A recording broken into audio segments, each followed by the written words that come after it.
जय श्री कृष्ण दोस्तों, स्वागत है आपका मेरे YouTube चैनल ब्रह्म ज्ञान पर। आज हम पाणी युगल विभाग यानी कि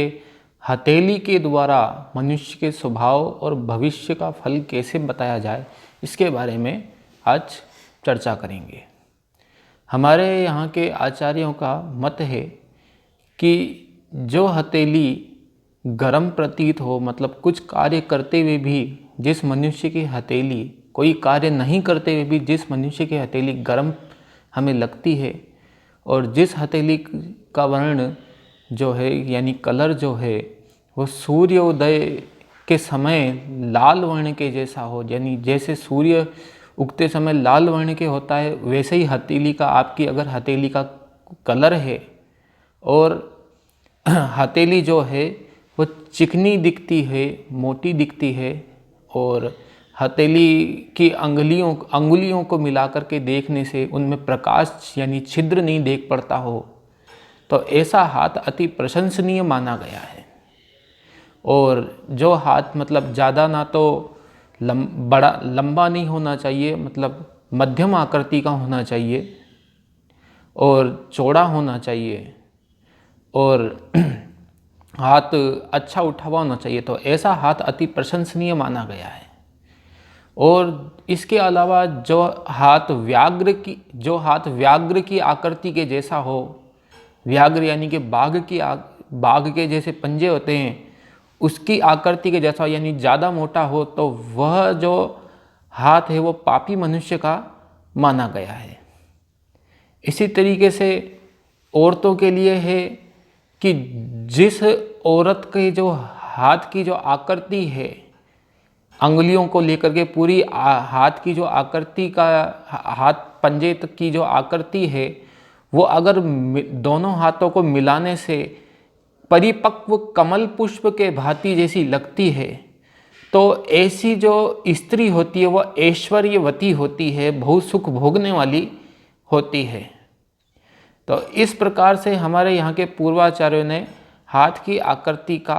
जो मत कहा है। अब इसके अलावा उन्होंने हाथ को 3 भागों के अंदर भी बांटा है। पहला है नुकीले दर्जे का हाथ, जिसको उत्तम हाथ की यानी कि सबसे बढ़िया हाथ की संज्ञा उन्होंने दी है। फिर उसके बाद में आता है मध्यम दर्जे का हाथ, जिसको हम चौकोर अग्र की अंगुलियों वाला हाथ कहते हैं। और उसके तीसरे नंबर पे आता है कनिष्ठ दर्जे का हाथ, जिसको हम गोल पतले अग्र की अंगुलियों के हाथ की संज्ञा देते हैं। अब इनका हम एक एक करके इनके बारे में चर्चा करते हैं। सबसे पहले है उत्तम दर्जे के हाथ के बारे में आपको बताते हैं। उत्तम दर्जे के हाथ की जो अंगुलियां होती है वो नुकीले अग्र की होती है। अब अंगुलियों को हम कैसे पहचाने कि नुकीले अग्र की है या गोल अग्र की है, तो उसके लिए आपको अपने हथेली के पृष्ठ भाग को ध्यान से देखना पड़ेगा कि, और उंगलियों के ऊपर के जो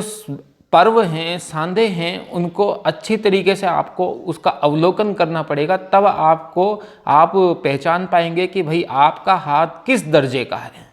नुकीले अग्र की अंगुलियां हैं, या फिर चौकोन अग्र की अंगुलियां मध्यम दर्जे का हाथ है, या फिर गोल अग्र की अंगुलियों का हाथ है कनिष्ठ दर्जे का। तो जिस व्यक्ति का हाथ जो है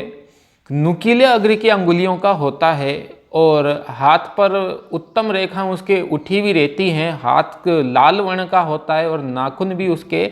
लाल कलर के होते हैं, जैसे तांबे के रंग के हों, या फिर सूर्योदय के समय जो सूर्य का कलर रहता है उसके समान हो, तो ऐसे अग्र की अंगुलियों वाला जो मनुष्य होता है वो बहुत ही लक्ष्मीवान होता है। उसके मतलब धन धान्य में की कोई कमी नहीं रहती है। लेकिन उसके दिमाग में, ऐसे अग्र की अंगुलियों वाले जातक के दिमाग में कई बड़े बड़े ख्याल रहते हैं, यानी कि वो ख्याली पुलाव पकाता रहता है, लेकिन उन पर वो जरा भी कार्य नहीं करता है, बल्कि वो दूसरों को ही सजेस्ट करता रहता है कि वो इस तरीके से काम कर सकें।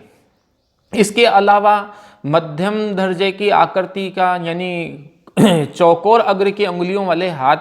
जिसके होते हैं तो वह हाथ जो है वो उनकी अग्र चौकोर अग्र की उनकी आकृति वाले हाथ जो होता है वो मोटा होता है, मांस युक्त होता है और अंगुलियां भी मोटी होती हैं और अंगूठा जो है वो थोड़ा उनका पतला मतलब छोटा रहता है। इस दर्जे वाले हाथ में हाथ का रंग जो है वो पीले से रंग का होता है थोड़ा, और हाथ पर जो है वो उत्तम रेखाएं उठी हुई रहती हैं। हाथ को स्पर्श करने से हाथ जो है वो कठोर प्रतीत होता है। तो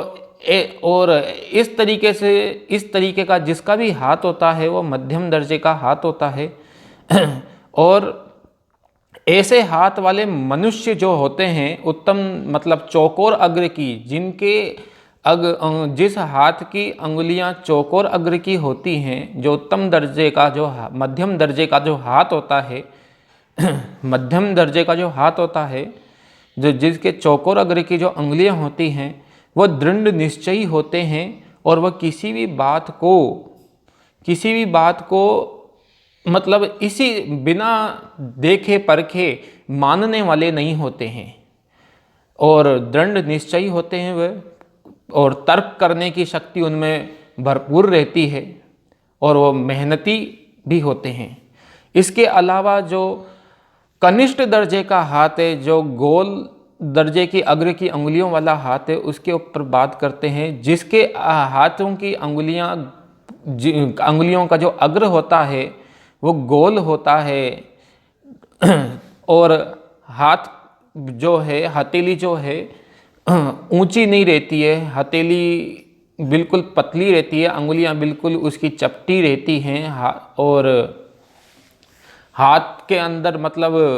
गड्ढा सा उसके दिखता है। और जो पर्वतीय हथेली के जो उच्च प्रदेश हैं, पर्वतीय प्रदेश हैं, वो भी अच्छे उठे हुए नहीं दिखते हैं। तो ये ऐसे हाथ वाला, और हथेली के अंदर केवल 2-4 रेखाएं ही उनके उत्तम उठी हुई दिखेंगी, बाकी हथेली के अंदर बहुत सारी कटी फटी रेखाएं उनके आपको दिखेगी। तो इस प्रकार के जो हाथ होता है वह अभागी मनुष्य होता है। और इसके विपरीत जिस स्त्रियों की हथेलियां जो सूखे हुए, यानी जिस स्त्रियों के हाथ जो हैं हथेली जो भाग होता है ये वाला वो सूखा हुआ देख पड़ता हो और हथेली के अंदर जो नसों की जो जालियां हैं वो दिखती भी रहती है, तो ऐसी स्त्रियां भी अभाग्यवती रहती हैं।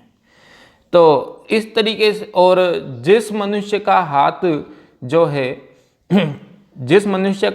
जो है चलते कोई काम नहीं करते हुए भी कठिन प्रतीत होता हो, जिस मनुष्य का हाथ कोई काम करते हुए भी कठिन प्रतीत होता हो, और जिस मनुष्य के पैर बहुत चलते फिरते हुए भी कोमल प्रतीत होते हों, तो ऐसे हाथ और मतलब पैर वाला जो मनुष्य है वो भी बहुत ही ऐश्वर्यवान होता है, वो भी अति उत्तम हाथ और के श्रेणी में माना गया है। और जिस ऐसा मनुष्य जिसकी हथेली का रंग काला हो और हाथ को छूने से हाथ कठोर प्रतीत होता हो, तो इस प्रकार, और हथेली का रंग काला हो, तो ऐसे हाथ वाला जो मनुष्य है वो अल्प संतोषी होता है, मेहनती होता है, और उसको अलग अलग प्रकार की नई नई जो मशीनरी है उसको चलाना उसके चित्त को बहुत भाता है। तो इस प्रकार से आज हमारा ये पानी बल विभाग में आज इतनी बात करेंगे, फिर अगले हम किसी नए टॉपिक पर चर्चा करेंगे। आज के लिए बस इतना ही। जय श्री कृष्ण।